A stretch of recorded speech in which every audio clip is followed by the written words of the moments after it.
اب اس کے بارے میں شارع کا حکم کہ یہ کس درجے کا علم ہے، یہ کیا فرض عین ہے یا فرض کفایہ ہے، یہ واجب ہے مندوب ہے، اس کے بارے میں پتہ ہونا۔ مثال کے طور پر کوئی انسان علم کے بارے میں بالکل متوجہ نہ ہو، اس کو یہ بھی نہ پتہ ہو کہ وہ نماز کیسے پڑھے، ٹھیک ہے، نماز کا علم حاصل کرنا یہ ہر ایک انسان پر اپنے اپنے درجے میں فرض عین ہے، ٹھیک ہے۔ اس کے بعد آگے چل کر جو علوم الشریعہ ہے ان میں تخصص حاصل کرنا یہ ہر ایک انسان کے لیے فرض عین نہیں ہے۔ اس علم کا حکم سمجھنا، یہ حکم فرض عین کے درجے میں آتا ہے، فرض کفایہ کے درجے میں آتا ہے، یہ مقاصد کے علم میں آتا ہے یا وسائل کے علم میں۔ مطلب کیا ہے؟ مثال کے طور پر ہم یہاں پر نحو کو پڑھتے ہیں، ٹھیک ہے، ہم یہاں پر اصول حدیث کو پڑھتے ہیں، ہم یہاں پر علوم القرآن کو پڑھتے ہیں، ہم یہاں پر اصول حدیث کو پڑھتے ہیں، جو بھی، تو یہ سبھی علوم اپنی ذات میں مقصد نہیں ہے۔ علوم القرآن کو کیوں پڑھنا ہے؟ ہم میں سے کوئی انسان یہ ہے وہ یہ کہہ رہا ہے کہ میں علوم القرآن میں تخصص کروں گا، علوم القرآن کا میں ماہر بن جاؤں گا۔ علوم القرآن فی نفس ہی ہمارے لیے کوئی مقصد، نحو کا علم حاصل کرنا ہمارے لیے فی نفس ہی کوئی مقصد نہیں ہے۔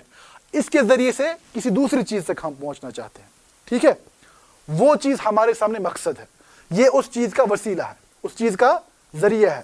تو علوم کو اس بنیاد پر ہم تقسیم کرتے ہیں، ایک علم المقاصد یعنی مقصد کا علم، دوسرا علم الوسائل یعنی وسیلے کا علم، ٹھیک ہے۔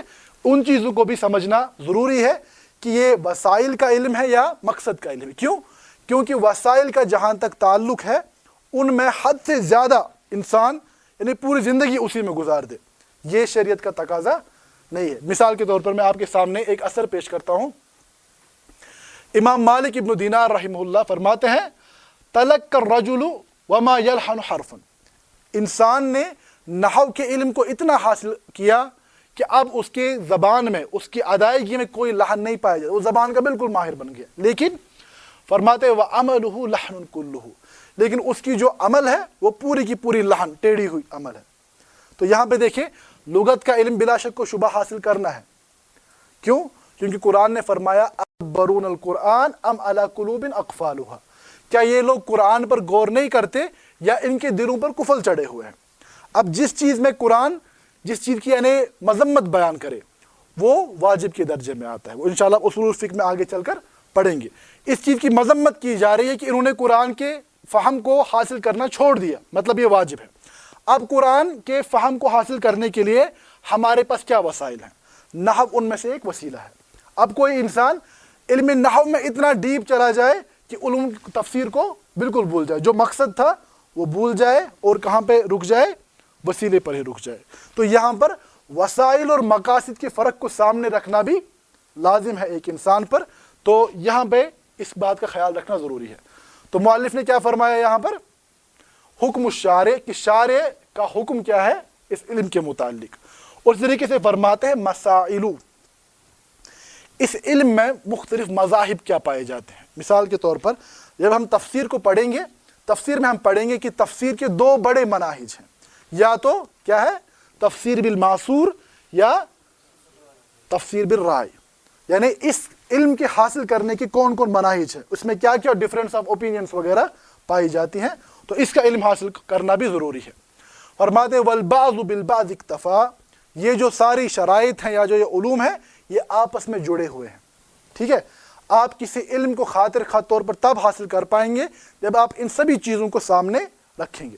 اسی لیے جو ہمارا ایک کورس یہاں پر ہوتا ہے اس کو ہم کہتے ہیں کہ براڈ بیسڈ کورس فی الحال ہے۔